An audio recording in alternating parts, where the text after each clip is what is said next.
O tema que eu trago aqui para vocês, né, na verdade, ela é uma pergunta, o que os jovens e os policiais de Brasília têm a dizer, e é uma proposta de análise sociológica, onde eu estou tentando investir numa discussão, que é uma discussão cara para o campo das ciências sociais em geral e para a sociologia em particular, que é o tema das identidades, né, e das representações sociais. E aí, essa discussão está inserida num debate sobre aquilo que a gente tem chamado de sociabilidades violentas, né? Enfim, essa é uma discussão feita por um autor brasileiro muito importante, que é o professor Machado da Silva, lá do IESP e da UERJ, e eu tento dialogar em alguma maneira com as perspectivas que ele traz para nós. Mas tentando ir um pouco de modo mais linear, para que todo mundo possa compartilhar aqui, né, um pouco das minhas questões e promover um diálogo. Vou pedir, então, para a Ju passar o próximo slide, em que eu trago 3 pontos iniciais aqui para a nossa conversa, né? O primeiro deles é que o que eu vou conversar aqui é fruto de uma pesquisa. Foi a minha primeira pesquisa apoiada pelo CNPq e pelo Instituto de Estudos em Administração de Conflitos, do qual eu faço parte, que é uma rede de pesquisadores, né, coordenada pelo professor Cândido Lima, lá na Federal Fluminense, que articula uma série de pesquisadores e pesquisadoras pelo Brasil. E essa pesquisa tem por título Interações, Tensões e Conflitos, um estudo socioantropológico sobre a relação entre jovens e policiais na periferia do Distrito Federal. Ela começa em 2013 e ela não terminou. Então, eu continuo, ela tem vários desdobramentos que eu vou querer aqui conversar com vocês. Ela se insere, nessa pesquisa, ela se insere num esforço de investigação, né, que dialoga com uma produção brasileira e também internacional sobre o tema da sociologia da violência, né, e das conflitualidades. E também com esse campo que tem uma presença forte na antropologia, que são os estudos comparados em administração de conflitos. Então, eu me localizo aí. Eu esqueci de me apresentar inicialmente, então, eu sou professora da Universidade de Brasília, do Departamento de Sociologia, mas eu venho de uma formação, né, em Ciências Sociais, na graduação, e no mestrado e no doutorado em Antropologia, e um pós-doutorado mais recente em Sociologia, lá na Universidade de Lisboa. Então, eu sou uma socióloga, antropóloga, uma antropóloga socióloga. E isso tem me influenciado muito, desde que eu cheguei na UNB. Eu venho de uma formação, né, uma base de pesquisa qualitativa, uma perspectiva etnográfica, e na sociologia da UNB eu abri meus horizontes no sentido de envolver não só outros referenciais teóricos, mas também promover um diálogo entre as metodologias qualitativas e quantitativas, enfim, uma série de esforços aí, de aproximações, inclusive, com outros campos disciplinares, como a ciência política, a criminologia, a própria psicologia social. Então, eu estou me localizando aí, e dentro desse tema da chamada sociologia da violência, há um subcampo que me parece muito importante, que eu tenho me dedicado a investir com uma outra parceira de trabalho, que é a professora Jaqueline Muniz, que é chamados estudos policiais. Então, eu venho, né, desde o mestrado, no doutorado, fazendo estudos sobre as instituições policiais, fazendo etnografias, com foco nas unidades policiais, nas escolas de formação. Só que quando eu cheguei na Universidade de Brasília, eu me senti estimulada a fazer pesquisa com as juventudes. Não só porque assumi alguns cargos, né, de coordenação na UNB relacionados à licenciatura, à formação de professores em sociologia, mas também porque eu fui me aproximando dos debates da sociologia da juventude. E aí eu descobri que eu queria muito fazer pesquisa que eu pudesse articular um saber que eu já acumulava sobre os estudos policiais, mas também uma aproximação com o mundo das juventudes no plural, sempre nessa perspectiva de que não é uma categoria homogênea, nós não estamos aqui essencializando os jovens, a gente está falando de uma multiplicidade de atores que estão numa determinada faixa etária, mas que faixa etária também não dá conta de tudo que envolve ser jovem ou as juventudes no plural, como eu estou tentando chamar a atenção. Então, foi por isso que eu resolvi criar um projeto de pesquisa e, em torno dele, reunir uma série de estudantes pensando esses conflitos, essas tensões que envolvem aí as juventudes e as polícias, né? Eu também parto de um ponto inicial que os resultados que eu trago aqui na pesquisa eles dialogam com um conjunto de outras pesquisas que estão sendo desenvolvidas no Brasil, né, no âmbito acadêmico, mas também naquele universo das organizações da sociedade civil e dos próprios governos que estão interessados em fomentar políticas públicas nessa seara. Então, por isso que eu chamo a atenção que os resultados eles convergem e reforçam uma série de esforços feitos, por exemplo, pelo Fórum Brasileiro de Segurança Pública, do qual faço parte desde a fundação, né? E que me apoiou muito, por exemplo, para a realização da roda de conversa que virou o documentário. Então, seguindo adiante, Ju, eu faço uma proposta de um plano de voo aqui, que primeiro é apresentar alguns desses resultados da pesquisa Quali e, dentro desses resultados, focar numa estratégia metodológica, compartilhar com vocês uma experiência que foi essa chamada roda de conversa, que a gente chamou de um experimento, enfim, o experimento foi crescendo, um verdadeiro laboratório mesmo, que nos permitiu extrair dali, de 4 horas de gravação, 10 minutos, né? Que resultam nesse documentário, né? Então, eu quero também chamar a atenção nesse plano de voo, depois eu fiquei pensando, até inspirada na apresentação que o Yassine, que eu tenho o prazer de trabalhar com ele, é meu orientando de doutorado, ele fez a apresentação algumas semanas atrás, falando do trabalho dele e também fazendo um link com o trabalho dele de mestrado, fazendo um link com o que ele está desenvolvendo no doutorado. Eu, de alguma maneira, quero fazer isso também, aproveitar a audiência para trocar algumas ideias do que essa pesquisa inicial resultou numa agenda de pesquisa muito maior que a gente tem desenvolvido, né? Quais têm sido os frutos, né, dessa experiência. Então, com relação à contextualização, seguindo adiante, a pesquisa qualitativa ela foi realizada, né, na cidade de Ceilândia, é o próximo slide, entre 2014 e 2016, né?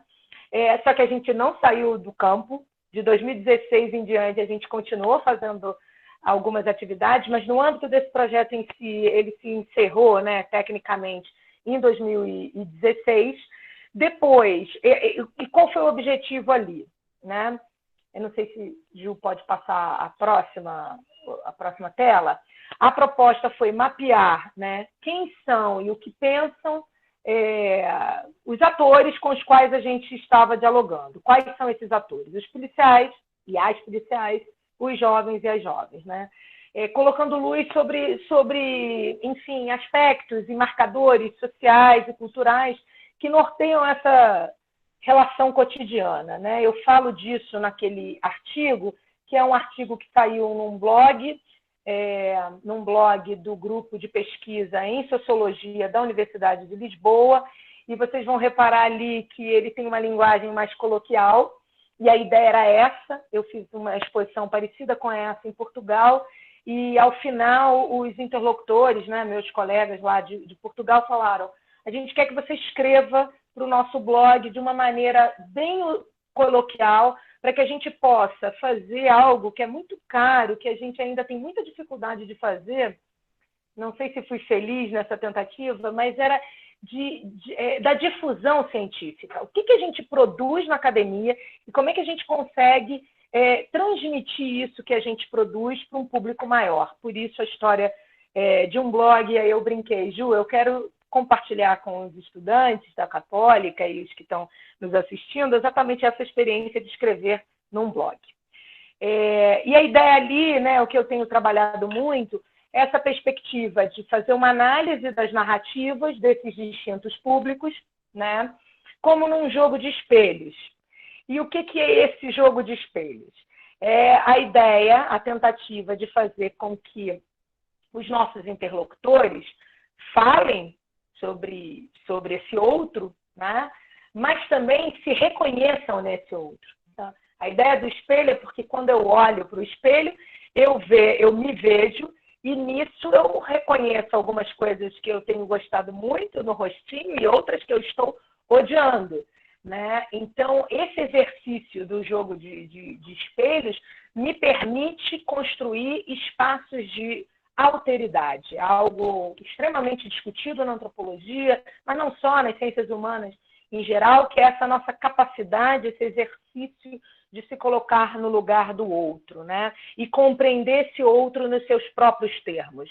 Eu acho que esse é um ponto fundamental para a discussão. Então, foi um pouco assim que a gente foi trabalhando, né? Como é que eles se enxergam, como uns veem os outros, né? Nesse sentido de reconhecer, de compreender o que eu estou falando sobre mim mesma, o que eu falo sobre esse outro, como esse outro reage àquilo que eu estou falando.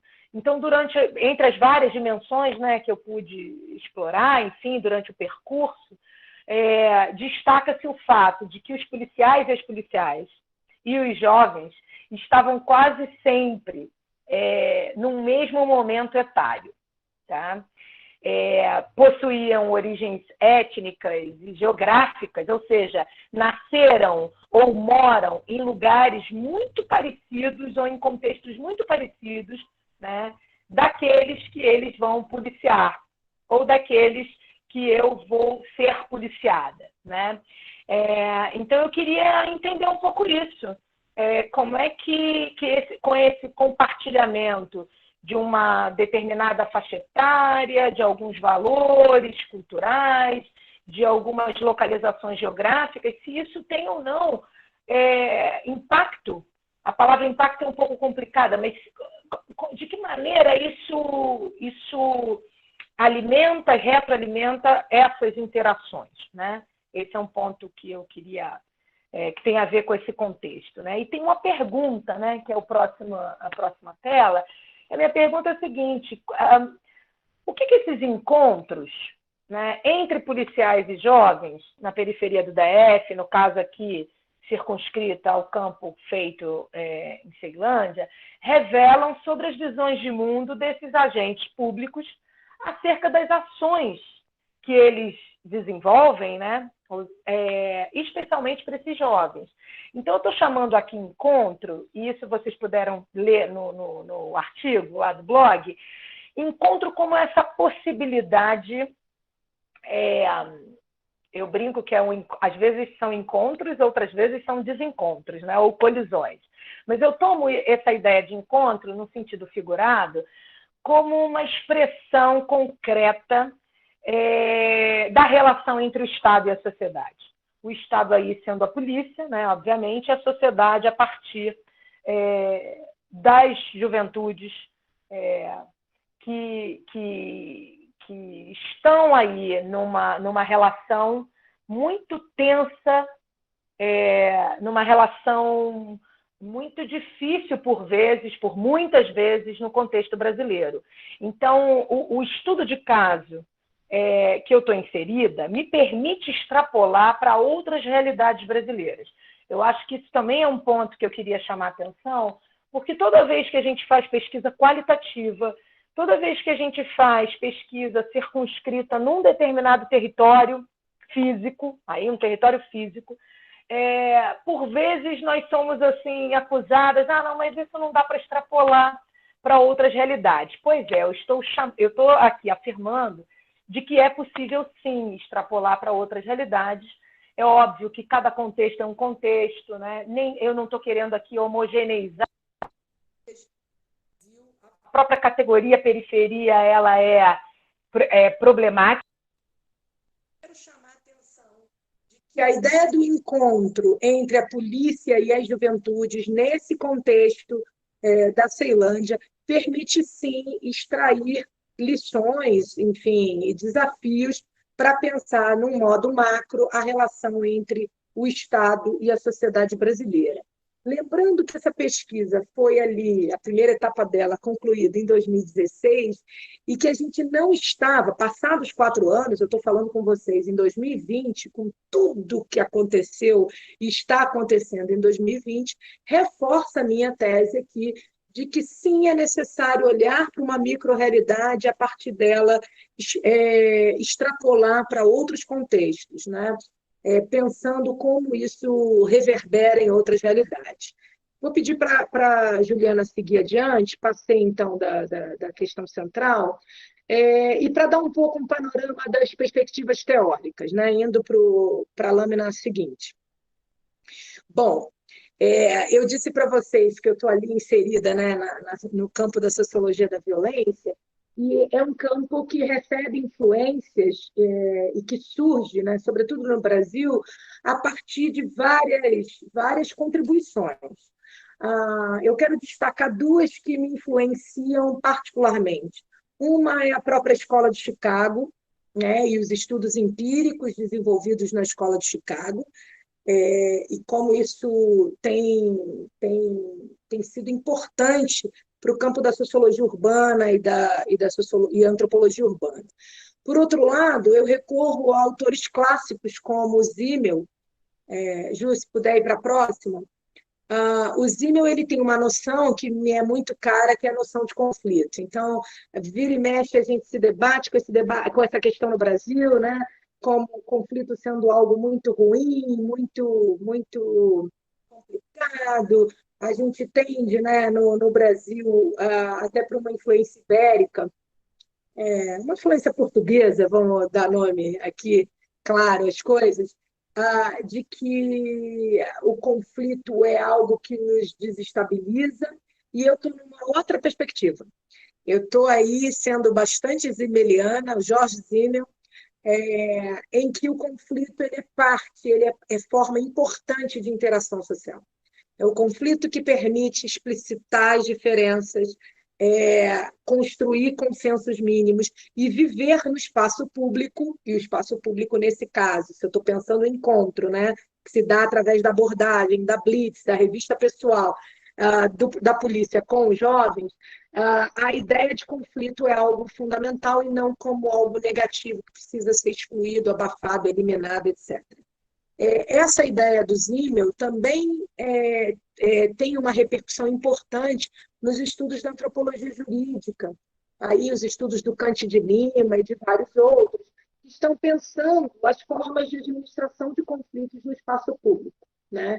Então, se a gente lida mal com o conflito, se o conflito é sempre visto como algo negativo, que eu preciso eliminar, o que prepondera é a ideia de ordem, uma ideia estática de ordem, em que eu tenho que eliminar qualquer possibilidade que fuja de um padrão normativo já pré-estabelecido. Então, as contribuições do Cândido de Lima vão nos mostrando que isso tem sido muito difícil para o Brasil, quando ele lida, o Brasil, na sua complexidade, nas suas diferenças e tal, lida muito mal com seus diferentes grupos sociais em interação no espaço público e etc. Então, também recorro a essa discussão. Uma outra, aqui são dicas, tá, pessoal? Coisas que vocês podem correr atrás, podem me pedir sugestões, pedir à própria Juliana, que conhece bem essa literatura, enfim. Um tipo de discussão que tem crescido muito no Brasil, que eu acho muito legal poder ser lido e interpretado à luz da psicologia, por exemplo, né? Outra questão que eu tenho trabalhado é uma categoria. Aí eu tenho feito um diálogo, né, internacional, com a literatura internacional, mas valorizando muito a produção brasileira. E, nesse caso, um autor que eu tive a oportunidade de ser aluna, que é o professor Michel Lisse, ele usa a categoria de sujeição criminal. E a sujeição criminal proposta por ele, né, que dialoga também com toda uma literatura já discutida na criminologia, mas aí puxando a sardinha aqui para a sociologia, ele tem feito um esforço muito grande de teorizar sobre isso e de pensar como essa categoria ela impacta nesses indivíduos que, independente do que de um fato concreto relacionado a algum desvio, algum crime que tenha sido cometido, só o fato desse sujeito estar carregando no seu corpo uma série de marcadores, né, socioeconômicos, raciais e de classe, enfim, e de gênero, isso o faz está submetido a uma sujeição criminal. Eu acho essa uma categoria muito potente, importante, e ela me ajuda a pensar, por exemplo, a noção de PEBA, né, que é algo bastante, uma categoria nativa super importante para pensar o Distrito Federal e o seu entorno. E há outros autores, né, o Becker, o Goffman, toda a teoria da rotulação, enfim. E mais recentemente eu tenho me interessado muito por uma categoria que começou como uma categoria nativa, né, e está sendo problematizada teoricamente pela Jaqueline Muniz, pela Fátima Seixeto e pelo Rodrigo Monteiro. É um trio de pesquisadores que tem se dedicado a pensar a noção, queria ver se a Ju coloca a próxima, que eu descrevo isso, que é a categoria envolvido com. Então, eles passam, eu parti da ideia de sujeição criminal lá com Michel Miss e tal, e comecei a ver, a partir dos artigos que a Muniz e seus colegas têm produzido, de que não se trata, quando a gente fala das juventudes, nesses contextos que eu estou aqui tentando pesquisar, não se trata somente de uma sujeição criminal, no sentido daquele indivíduo carregar em si um conjunto de marcadores que o coloca em evidência e vulnerabilidade nessa relação polícia e juventude. Mas mais que isso, e num contexto sempre de suspeição, mas mais que isso, as interações com as quais esses indivíduos estão envolvidos passam a ser criminalizadas. Por isso a noção de envolvido com me parece muito interessante, é o que eu tenho investido no momento.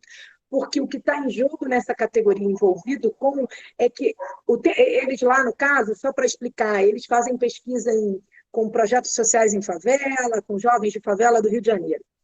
E aí eles vão aprendendo que os meninos estão dizendo, olha, eu não sou envolvido com, eu não sou envolvido com o tráfico, eu não sou envolvido com, sei lá, com os grupos milicianos tais, eu não sou envolvido com. O tempo todo, tudo bem, você não é envolvido. Mas você tem um primo envolvido. Mas o seu pai já foi preso. Mas... Então, a noção, a categoria que é nativa, e isso é muito interessante para nós, cientistas sociais, tomar de empréstimo teorias nativas, ou seja, explicações sobre o mundo a partir da lógica dos nossos interlocutores, para poder extrapolar isso num diálogo teórico com outras perspectivas e tal. Então, essa noção de envolvido com é a que tem me motivado muito nos últimos tempos, e já deixo aqui a dica. Umas 2 semanas, a Muniz e os seus colegas fizeram uma discussão, está no YouTube, só sobre essa categoria, e foi muito legal. Então, já falei dos estudos policiais, tem uma literatura vasta internacional sobre isso. E aí, gente, ao falar da Ceilândia, ao falar do Distrito Federal, e ao ser professora e pesquisadora na Universidade de Brasília, uma das pioneiras nas políticas de ações afirmativas nesse país, onde eu tenho a honra de dar aula e ter alunos que têm um perfil étnico-racial, cultural, social muito distinto da UFRJ, onde eu estudei nos anos 90, eu me vi desafiada positivamente a compreender os estudos das relações étnico-raciais. E por isso coloquei como um desafio aqui, de perspectiva teórica, que eu tenho aprendido com os meus orientandos e orientandas e com os meus colegas, meus pares lá no programa de pós-graduação em Sociologia. Então, eu venho de uma outra tradição, mas que me vejo desafiada porque eu não consigo compreender a Ceilândia, um território, né, negro, 70% autodeclarado preto e pardo, pelos dados, né, sistematizados pela Codeplan, não é possível não trabalhar com a dimensão étnico-racial nesse contexto. Então, desculpa se me alonguei nessa parte das perspectivas teóricas, mas não dá. A gente precisa saber, né? É importante fazer pesquisa empírica, é necessário, mas é importante também saber com que autores, na verdade, a gente está dialogando. Então, indo direto ao campo, que eu acho que essa é a parte que nos motiva aqui na conversa, vou pedir para a Ju seguir adiante. Então, Ceilândia, né? Enfim, 30 quilômetros da capital, tudo isso vocês já sabem. Se duvidar, temos aqui na audiência colegas que moram na Ceilândia, e aí eu sempre preocupada em compreender essa dinâmica da cidade, né? A Ceilândia é uma cidade que me desafia. Me desafia porque ela é muito diversa, ela é muito plural, ela é um coração pulsante, né, no conjunto do Distrito Federal, e aí, por essa razão, a gente começou a investir, né? Eu comecei a investir no campo, mas investir num campo também compartilhado. E aí a gente começou a experimentar uma série de técnicas de pesquisa qualitativa, né? Desde entrevistas, grupos focais, com policiais. Então, eu já orientei pelo menos uns 2 trabalhos, um trabalho sobre o batalhão da Polícia de Ceilândia, outro sobre escola e violência em ambiente escolar na Ceilândia, e a coisa foi crescendo. E eu fui percebendo que era importante, e que era muito... Era importante fazer o campo nas escolas, e a gente pôde ir para escolas de ensino médio e de ensino fundamental, tá? Mas também me dedicar um tempo a estar dentro das unidades policiais. E vocês vão ver lá alguns resultados, há muito orgulho por parte dos policiais pelo fato deles serem, muitos deles, nascidos e criados na Ceilândia, e trabalharem na Ceilândia, né? O que isso nos coloca outros desafios, porque essa ideia de que é um lugar complicado, é um lugar violento, enfim, toda uma série de questões que aparecem no imaginário social, quando a gente fala da Ceilândia, para dentro do Distrito Federal e para fora. Eu já pude falar sobre isso no Rio, em São Paulo, em Portugal, enfim, Ceilândia é bastante conhecida, e é conhecido pela sua cena cultural, mas é também conhecido por aquilo que é noticiado sobre ela como um território violento. Então, acho que é importante falar sobre isso e dizer que fazer campo empírico nos exige desafios, inclusive para desmistificar uma série de noções que estão aí, que permeiam o senso comum e que não significam que elas não têm sentido. O senso comum nos desafia a compreender por que elas têm tanta potência, né? E como é que a gente vai lidar com elas, né? E ao longo do percurso do trabalho de campo, no primeiro momento, eu fiz uma roda de conversa. Chamei alguns dos primeiros interlocutores, isso foi em dezembro de 2013. Marcele participou Marcele, professora da Católica, participou desse primeiro encontro. A gente fez lá na Universidade de Brasília, e a gente convidou professores do campus da UNB Ceilândia, a gente convidou policiais, a gente convidou interlocutores jovens. E a gente começou a falar do início da pesquisa. Ali, eles foram dando alguns insights que orientaram os instrumentos de coleta de dados, né? Ou seja, os roteiros para grupos focais, os roteiros de entrevistas em profundidade e tudo mais. Isso foi em 2013. Fizemos o campo, e em 2016, no encontro do Fórum Brasileiro de Segurança Pública, a gente voltou a esses interlocutores e ampliou a consulta, né, e o convite a vários coletivos jovens do movimento negro, coletivos de mulheres, enfim, estudantes secundaristas, estudantes universitários e policiais. E aí os policiais eles foram selecionados para estar nesse momento, nessa roda de conversa, Primeiro, pelo critério de idade, segundo, tentando aí misturar, né, no sentido de ter policiais negros, policiais brancos, policiais que autodeclaravam, aí no caso, pretos, pardos, brancos, enfim, com diferentes experiências na polícia, né? E foi isso que resultou, então a gente convidou essas pessoas para fazer uma conversa. E essa conversa foi orientada por uma. Eu estava muito influenciada nessa época, junto lá com meus orientandos, pelo Teatro do Oprimido. Não sei se vocês todos conhecem, já tiveram contato. O Augusto Boal, teatrólogo brasileiro, um dos mais importantes do Brasil e do mundo, ele criou, inspirado em Paulo Freire, uma metodologia que se chama Teatro do Oprimido, né? Muito inspirado na metodologia freiriana, enfim, da pedagogia do oprimido. E para o teatro, ele traz essa dimensão em que medida?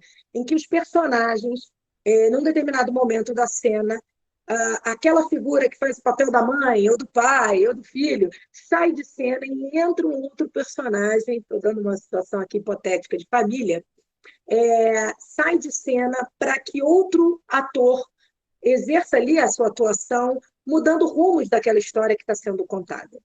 E a gente fez isso reunindo policiais e jovens. Então, contando um pouquinho o contexto das cenas que vocês vão ver no documentário, aqueles que não puderam ver, e os que viram vão estar sabendo desse bastidor. Então, o que a gente fez? A gente pediu que os policiais não fossem fardados, nem armados, nem nada disso. Fossem do jeito que estão no mundo civil. Usando uma categoria nativa do mundo policial, como é que eles se vestem no mundo à paisana, né? E a gente queria entender isso, assim, queria que você fosse do jeito que você passeia com a sua família, etc. Esse foi o primeiro aspecto. Com relação aos jovens também, olha, venham do jeito que vocês gostam e tal. Ninguém sabia, tirando eu e a equipe, ninguém sabia quem era policial e quem era um jovem não policial. E a gente pediu que a gente botou lá no palco, né, da UNB, lá do auditório, a gente pediu que as pessoas falassem de si.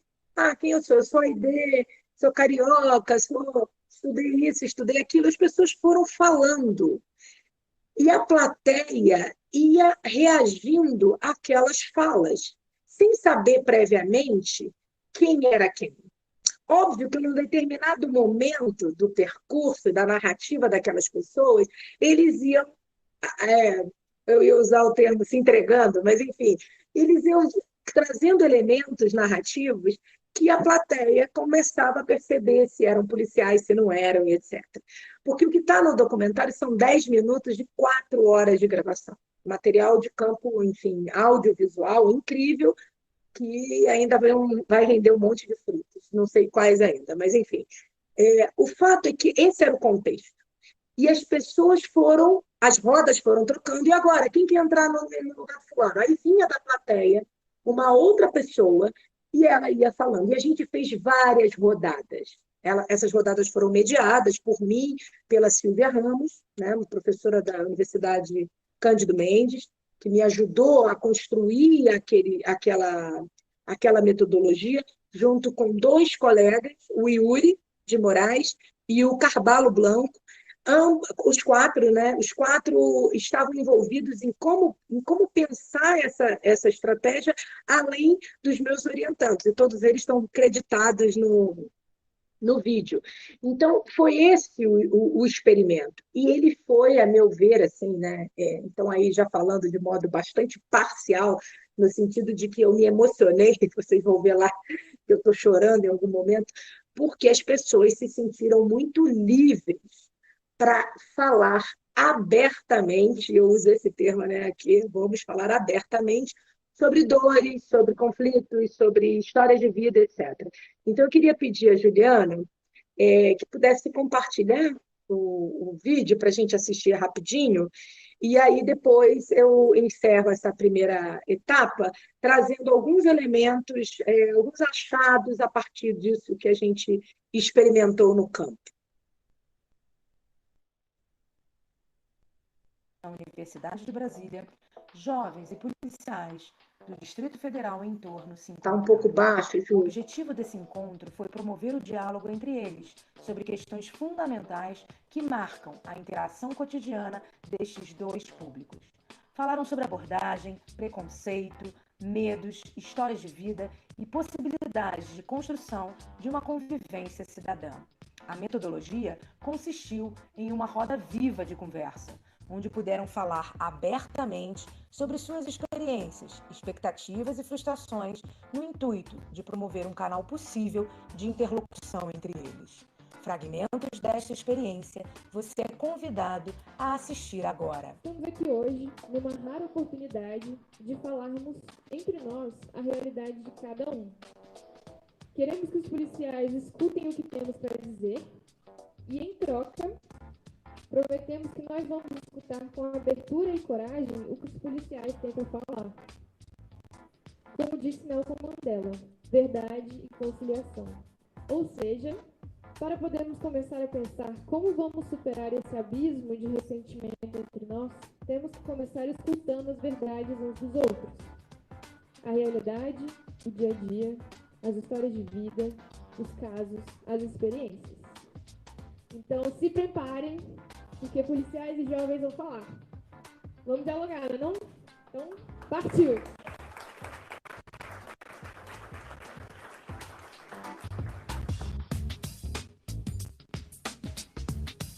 Fazer um debate aberto, né? Fazer uma relação de amizade mesmo e demonstrar que tudo pode ser acertado, que tudo pode ser conversado, né? Sem violência, apenas no diálogo, na cultura. O meu único objetivo de estar aqui é proporcionar reflexão de tudo que eu vivi na zona periférica, precisamente no diálogo com a polícia, a partir da experiência de 2 prisões da minha mãe, fazendo com que as pessoas que estão aqui presentes saiam com a sensibilidade e reconhecendo que este espaço passa a ser ocupado por um preto periférico que esteve na extrema margem e que agora pode dialogar detalhadamente o que sofreu. A polícia recebe vários tipos de denúncias, a polícia toma conhecimento de vários tipos de crimes que está acontecendo e que a população muitas vezes coaduna com esse tipo de crime ou assim, não informa como deveria ser informado a polícia. Então, assim, a polícia trabalha de forma mais às cegas e a abordagem policial está mais ligada às circunstâncias. 60 mil pessoas que são assassinadas por ano, e dessas 60 mil pessoas, segundo o último censo, que era dentro de 50 mil, 30 mil jovens são assassinados, né? São vítimas de homicídio por ano. Às vezes esse tema do genocídio, do assassinato dos jovens é tratado com indiferença ou é tratado de uma forma muito estigmatizada e que a gente também tem que compreender que isso é tudo consequência de um processo secular dentro do Brasil, né? Um processo de tentativa de branqueamento forçado da população, e a gente sabe onde são colocados esses jovens negros, essa população negra dentro do Brasil, e por isso que é a que mais morre. Eu já vi amigos meus de cor clara serem abordados de formas diferentes, literalmente só por causa da cor. Os policiais chegavam no colégio, fazer o patrulhamento comum, aí chegavam na sala de aula, se ele vesse, normalmente eles vão na área do fundo, se depender da sua cor, as roupas que você está usando, o seu estilo, eles já querem olhar, eles começam a cheirar a sua mochila e um comportamento estranho, independente de onde você esteja, normalmente é pelo que ele vê em você, ele já te julga. Às vezes a polícia faz algum tipo de abordagem mesmo, até mesmo para orientar. A abordagem ela é feita para a própria segurança do cidadão. O grande problema, o grande tabu é a questão de generalizar demais, dos dois lados. A polícia generaliza que um cidadão preto, pobre, da periferia, está fumando maconha. Todos os pretos pobres da periferia estão fumando maconha. As pessoas falam que um policial, ou que eu falo assim, uma parcela, age com brutalidade, então generaliza que todos os policiais agem com brutalidade. E isso também é ajudado pela mídia, tanto dos dois lados. Porque quando mostra um policial abordando, geralmente a pessoa é preta, pobre e de periferia.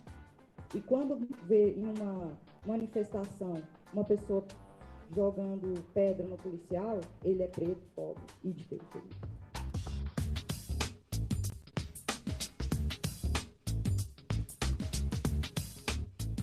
Por diversas e diversas vezes nós apanhamos ali na rodoviária de Brasília, simplesmente por existir, simplesmente por ser morador de rua, por estar num local, né, que não pode, num local que circula a elite e tal, ou até mesmo a classe trabalhadora.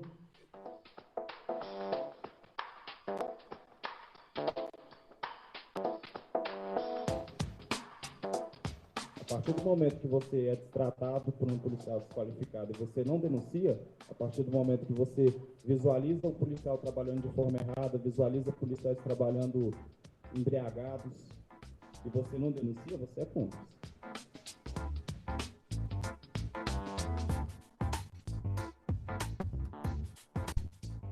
O problema da distribuição desigual dos direitos no Brasil, que se reflete, inclusive, dentro da polícia, entre praças e oficiais, entre homens e mulheres, que você não tem banheiro dentro da unidade policial, não tem alojamento. Então, veja, a gente está falando do mesmo problema no final, que é a distribuição desigual de direitos numa sociedade patriarcal, machista, hierárquica e muito, muito, muito repressora.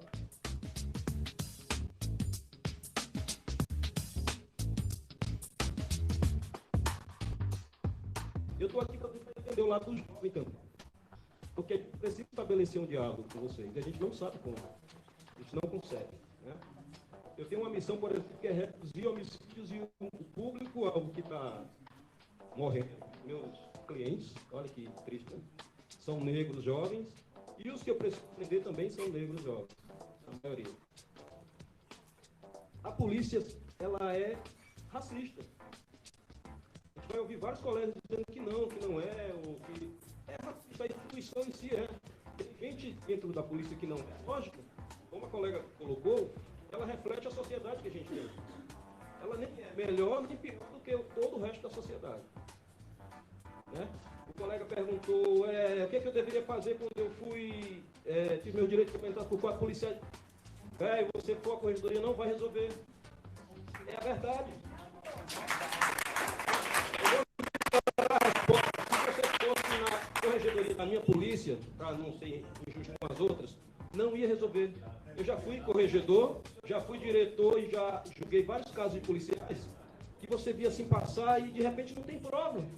A discussão no primeiro fórum, aqui no lançamento da pesquisa, foi se o policial tinha capacitação para lidar com o público. Eu falei que não. Isso há 3 anos atrás, eu tenho 17 anos de polícia. Continuo falando que não.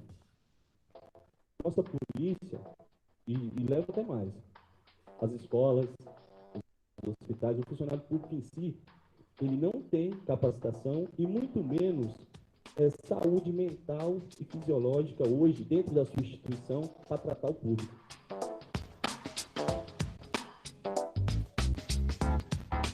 Da mesma maneira que você não se sente confortável de apalpar, de revistar uma transexual, ela também não se sente à vontade de ser revistada por um homem. É o mesmo sentimento que você tem de não querer tocar, a pessoa também tem de não querer ser tocada. Eu acho que o meu discurso é emotivo porque é ativista. Eu não tenho como chegar aqui e falar, nós policiais, não, chega. Eu acho que é muito válido a gente estar aqui mostrando a nossa cara e falar, bate nesse que eu quero ouvir, porque eu escolhi ser policial. Tem vários policiais aqui que têm já as ferramentas para a gente poder começar a fazer um momento desse aqui, e é conversar, pelo menos, sabe? Abrir o coração. Vem aqui falando de procedimento, operação, cidadão. Não, cara, é coração. É coração. A gente é humano. Obrigada aí.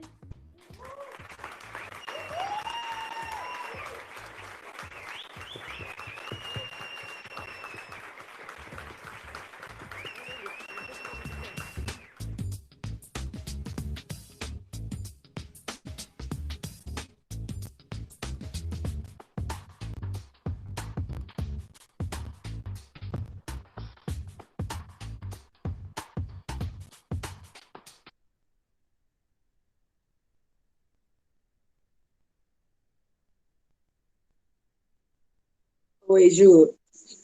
Tá me ouvindo bem? Então, pessoal, o que eu queria contar aqui um pouquinho para a gente já abrir para as perguntas, debates, enfim, que é a parte mais legal. Toda vez que eu vejo esse fragmento de 10 minutos de uma conversa longa de 4 horas, eu me sinto desafiada com questões que eles colocam, eles e elas, né? A gente teve aí vários momentos durante essa roda. Primeiro, eu queria chamar a atenção o fato da própria experiência metodológica, colocar os atores em diálogo. E aí você não está lidando simplesmente com seus objetos de pesquisa. Eles são sujeitos da sua pesquisa e eles estão produzindo conhecimento no momento mesmo em que estão ali interagindo com você, sua equipe de pesquisa, etc. Eu acho que esse é um ponto importante de chamar a atenção. O segundo são os aspectos que saíram, várias questões importantes saíram ali, das falas que a gente conseguiu recortar, né? Por isso que eu chamo de fragmentos dessa narrativa. Primeiro, o tema explicitamente colocado da violência policial. E de uma violência policial que aparece não só nas abordagens, então você tem a citação da rodoviária de Brasília, mas você também tem a abordagem na escola, em que aquele rapaz chama atenção para o fato de que sempre os meninos negros eram os mais abordados do que os meninos e meninas brancas, né? O fato também da plateia que, por estar acontecendo essa roda dentro do Fórum Brasileiro, alguns colegas que estavam participando do seminário apareceram, né? E se sentiram muito estimulados a falar. E uma delas chama atenção para o fato da distribuição desigual de direitos numa sociedade extremamente hierarquizada como a nossa, né? Então, é como se, para aqueles atores, né, o menino lá que narra a sua experiência de vida,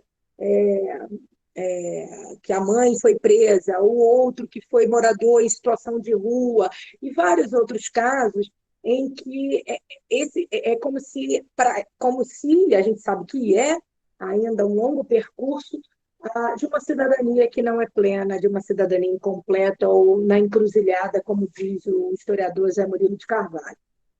Uma outra questão que me chama muita atenção é a explicitação. Olha que eu já faço campo com a polícia há muito tempo, e essa pergunta que a gente faz sobre a questão do racismo institucional, a gente pergunta, né, de um jeito para não criar constrangimento, mas nossa pergunta, em vários momentos, os nossos interlocutores em entrevista e grupo focal diziam o seguinte: não tem, não há, nós tratamos todos iguais, e a polícia é reflexo da sociedade, e ela não veio de Marte, né? Usando algumas frases que são bem clássicas nessa interação. E um policial delegado, então não é alguém agente, enfim, alguém no topo da pirâmide hierárquica da Polícia Civil, ele fala com todas as letras: a polícia é racista e os seus mecanismos de controle interno e externo não funcionam, porque se você denunciar não vai acontecer nada. Isso causou uma ebulição. Essa foi uma das ebulições que aconteceu durante esse dia. A segunda grande ebulição tem a ver com um debate enorme que aconteceu lá em relação à revista pessoal em pessoas trans. A pessoa é transgênero,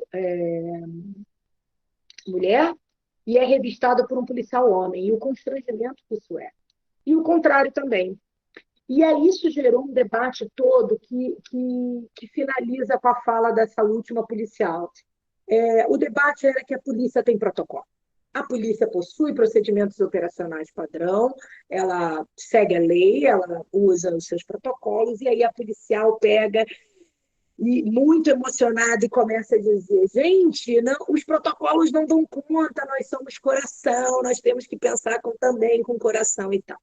Isso para dizer que havia ali uma série de silenciamentos, né, interditos, e não ditos que, de alguma maneira, a gente conseguiu explicitar. Esse, para mim, é um resultado importante que eu queria depois debater com vocês, enfim, pensar sobre o que mais e como vocês recepcionaram essas falas. E seguindo aqui juro que é para o finalmente, algumas notas do campo, né, que continuaram nos desafiando, é que a gente percebeu que haviam representações compartilhadas, né? Se, por um lado, tanto para os nossos interlocutores jovens quanto para os interlocutores policiais, Ceilândia, né, voltando ao território da Ceilândia, é visto no imaginário social como esse lugar da ausência, né? Muito em razão do seu mito de origem, né? A gente precisa lembrar sempre que está cravado no nome da cidade, Ceilândia, campanha de erradicação de invasão, ela também é espaço de resistência, enfim. Então, isso apareceu muito. E não só resistência juvenil, resistência também dos próprios policiais que querem estar naquele território, querem policiar aquela cidade, enfim, né? Então, Ceilândia aparece nesse imaginário também como uma frase que eles usam, é muita coisa dentro, né? Eu coloco na lâmina seguinte, por essa pluralidade. Então, são várias Ceilândias. Isso a gente estava tratando em 2016. E isso ficou tão evidente, seguindo adiante, Ju, bem na próxima, que é tanta Ceilândia junta, elas são várias e são múltiplas, que hoje Ceilândia, a partir dela, desdobrou uma outra região administrativa, que é o Sol Nascente e Pôr do Sol. Então, reforça essa questão que a gente já identificava lá na pesquisa 2013, 14, 15 e 16. Né? E a própria representação do PEBA, né? Como bandido, ou suposto bandido, porque depois a gente foi aperfeiçoando e viu que a categoria PEBA não é só acionada como uma categoria acusatorial para dizer que alguém é um protótipo de bandido ou é o próprio bandido, mas ela pode ser também uma categoria acionada para dizer, ó, eu sou o cara, ou a cara, ó. Então a gente começou a complexificar um pouco mais nos nossos exercícios de pesquisa, agora mais recentemente, nas últimas pesquisas, de que a categoria PEBA ela rende muito e ela precisa ser melhor estudada, né? E aí, assim, nesse exercício de campo, a gente começou também a pedir que os estudantes, os jovens com os quais a gente dialogava, se expressassem, né? E eles se expressaram, por exemplo, num zine, que eu vou ver se a Juliana coloca aqui, né? É um desenho feito por um estudante de ensino médio, que ele diz assim, ele brinca, né? Só porque mora em Ceilândia acham que sou bandido. E aí eles constroem toda uma história em cima desse personagem, enfim. Isso foi feito no Centro de Ensino Médio 12 da Ceilândia, que é uma escola que nos abrigou por bastante tempo fazendo pesquisa, né? Essa ideia também, que a gente vai explorando mais ao final, de que o batalhão policial, logo na sequência desse slide, o batalhão policial da Ceilândia tem o maior contingente de policiais jovens, entre 21 e 29 anos. E aí eu queria fazer uma reflexão de que isso só apareceu para mim depois, mais no pós-doc, quando um colega na plateia lá em Portugal me desafiou a pensar que a questão etária, o fato dos policiais terem 21 a 29 anos. As polícias no Brasil, em geral, são jovens, né? Seu contingente é jovem, formado por soldados. Isso não é condição, per si, para que eles se reconheçam como jovens. Então, o fato de estar na mesma faixa etária não significa que há uma identificação identitária. E aí, por isso, no artigo lá do blog, eu exploro essa ideia da farda como segunda pele, de que o coloca num lugar. Ele não é mais jovem, ele é policial, ele é outra coisa. Ele agora é a autoridade da esquina. Né? Então, isso é muito, muito importante, porque ao mesmo tempo em que ele está numa faixa etária muito parecida com o público que ele policia, isso o distancia enormemente, porque ele agora constrói, ele desde o seu processo inicial de formação na polícia, né? Vamos lembrar que é uma profissão que forma, diferente da universidade, que me contratou, já sendo socióloga, antropóloga, professora, a polícia é forjada nos muros da corporação. Ela é forjada a partir... Você não é policial recrutado antes. Você se torna policial dentro dessa instituição. Então, o processo de construção identitária desses policiais é algo muito importante, especial para a gente compreender. E foi um pouco isso que a gente... É um pouco isso, na verdade, que a gente tem tentado fazer aqui no nosso grupo de pesquisa. Com pesquisas, essa é uma pesquisa que envolve todos nós, né? Mas, a partir dela, outros desdobramentos. Por exemplo, dissertações de mestrado, de Marina, de Andresa, de Assine, tese de doutorado, Laura, enfim, cada um, de alguma maneira, está passeando ou dialogando com esse campo inicial, mas trazendo as suas perspectivas de trabalho, né? Mas, para o final, Ju, a gente tem aí um resultado, né, de uma das minhas orientandas. A gente trabalhou com as matérias de jornal para poder captar um pouco essas representações sociais, né? Período de 2012 a 2014. Tenho certeza que, se eu replicar, tirando que 2020 vai aparecer com intensidade, que a Ceilândia é o epicentro do Covid-19 no Distrito Federal, tirando esse fato, né, de 2020, olha como é que aparece a representação a partir das lides, dos títulos das matérias jornalísticas e da sua chamada, né? Então, é sempre essa ideia: homem, tiro, morto, homicídio, jovem, facada, enfim, polícia, violência, crime, enfim. Então, assim, a gente está entendendo que não é possível construir relações entre a polícia e a sociedade sem passar por uma discussão profunda nessa relação polícia e juventude. Porque, na verdade, ao compreender esta relação, a gente vai compreender a relação sociedade-Estado como um todo, porque é essa interface mais visível dos encontros, desencontros, colisões, sei lá, o nome que a gente quiser dar. É aqui que, usando uma expressão bem popular, é aí que o bicho pega, né? Se a gente não entender essa engrenagem, o que motiva um policial a selecionar uns e não outros, por que o policial tem determinados medos, né, e não de outras pessoas, por que os jovens, sobretudo negros, pretos e pardos, com muito mais medo, criam uma série de estratégias de evitação desse encontro, que pode ser tão complicado, que pode resultar na morte desse jovem, né? E eu estou falando de algo que os números estão aí para não me deixar mentir, né? Então, é nesse sentido que eu acho que esse exercício de pesquisa qualitativa, de conseguir compreender esses atores, de como eles enxergam o mundo, como eles constroem uma narrativa sobre suas vivências, sobre suas experiências, nos permite extrapolar para outros contextos brasileiros e colocar em diálogo esses achados. Enfim, é isso que eu queria, nessa primeira etapa, compartilhar. Desculpa se falei demais. Enfim, é isso.